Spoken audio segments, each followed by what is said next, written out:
Welcome back to our organ lesson series. A few people have asked if I would look at one of the big Bach works, and for this purpose I've chosen today the Prelude Fugue in B minor. That may not seem like an obvious choice, but there are two main reasons why I've chosen it. First of all, obviously all of Bach's works are wonderful, but I think that if I had to choose one Prelude and Fugue of Bach which is absolutely flawless, absolutely wonderful in every respect, it would be this one. It has this majesty to it, it has a momentum, a kind of inevitability in the way in which it progresses. The German language has got a wonderful word which covers all those things together, and that is Schwung. And this piece has got Schwung in bucket loads. The second reason that I've chosen it is that although, yes, it's got problems, it's got difficulties, there are, as I say, a lot of notes, it at the same time doesn't have the kind of acrobatic difficulties that you find in, say, the D major Prelude and Fugue. And it doesn't have quite the same long exposed passages that you get in, say, the F major toccata. In other words, if you can master everything that, say, Orgelbüchlein can throw at you, then you're in a good place to cope with this B minor. And you certainly get huge rewards for the study. So I really do recommend this piece as the most wonderful piece to learn. You know, we've talked elsewhere about how to learn pieces, and there are perhaps two main issues here. The first one is to spend a lot of time away from the organ.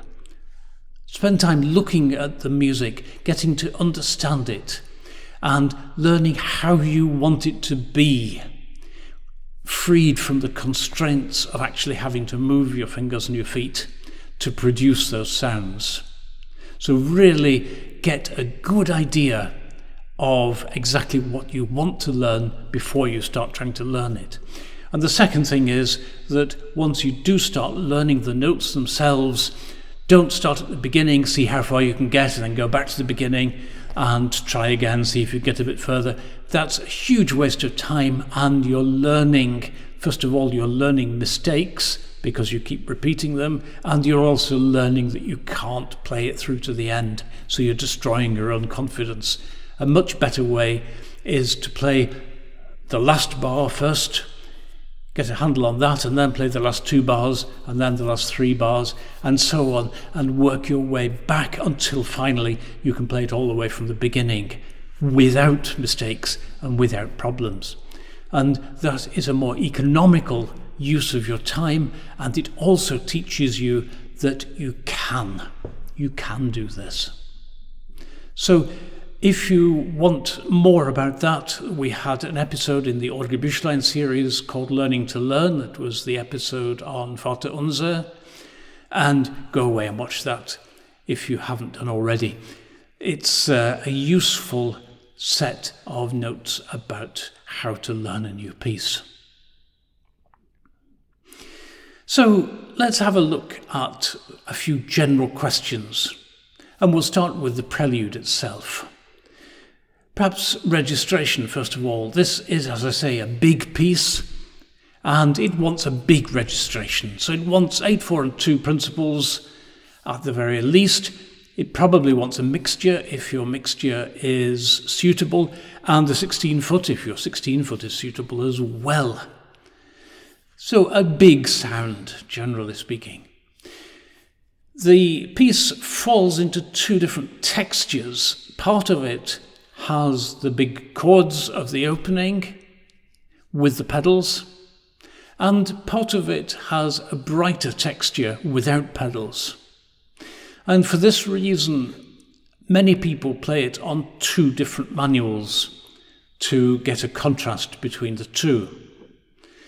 That's absolutely fine. There is just a slight issue there of how you get back each time to the main manual, having been away, because there isn't always a good place to come back.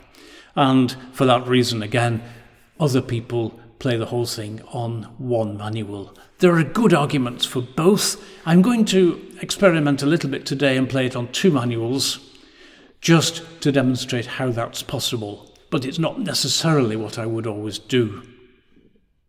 So the tempo. I take the tempo personally from the sequential passages like bars 12 to 15 and 31 to 33 and similar. The tempo needs to be fast enough to give it that sense of momentum, but not so fast, obviously, that you lose an understanding of those harmonic sequences. I've heard it played actually really quite fast, and it does work very well at that speed. On the other hand, if you take it too slowly, then because of the high number of notes, they begin to stand out on their own, and you start to get a morass of figuration. So it mustn't go too slowly. I personally don't play it quite as fast as some people do. I'm not suggesting that they're wrong, but my tempo is a little bit more moderate.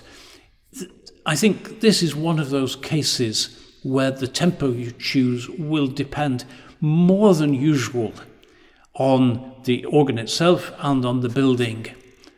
And so articulation, the first point which we really should make is that above some of the notes in the prelude there are little dots of the sort which in later music would mean staccato. And obviously in the 18th century and in Bach's music, they don't mean staccato.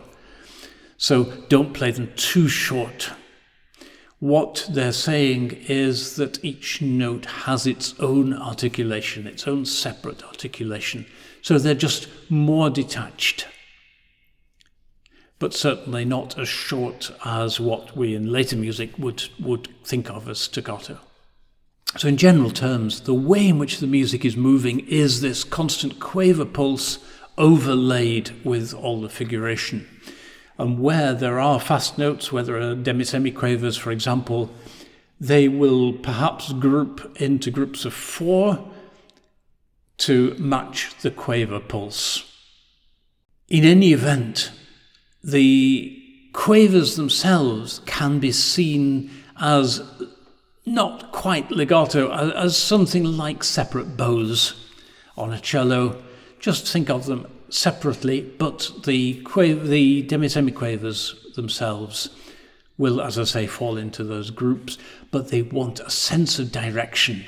We need to keep them constantly moving towards the next goal. So it's a piece which really needs to be constantly moving forwards. Those pedal figures in bars 38 to 39 and similar raise an interesting question about articulation. 18th century standard articulation patterns follow the beat, so that would make them da da dee da da da and so on. But at the same time, the rising pattern and the fact that they start on the last couple of quavers of the preceding bar seem to want to be one quaver displaced. In other words, slightly more break after the first quaver in each group of 3. And I don't have a good answer to that, but on a musical level I find myself automatically doing it, so I'm going to.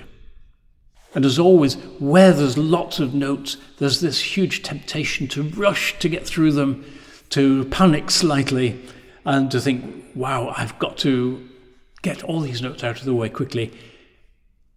Just breathe deeply. And the ideal is that even though there are masses of demi-semiquavers, they sound as though they are very calm. I've spoken before about a deep river.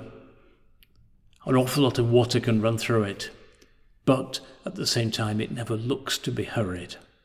And it's always the case where there's a lot of notes that we're so tempted to rush and think, gosh, there's this huge hurry. And on the contrary, where there are a lot of notes where there are demi-semiquavers and the page is black with them, that is the time to take a deep breath and to exude calm. The same thing actually applies in the fugue. If we move on to the fugue also must never sound rushed or stressed.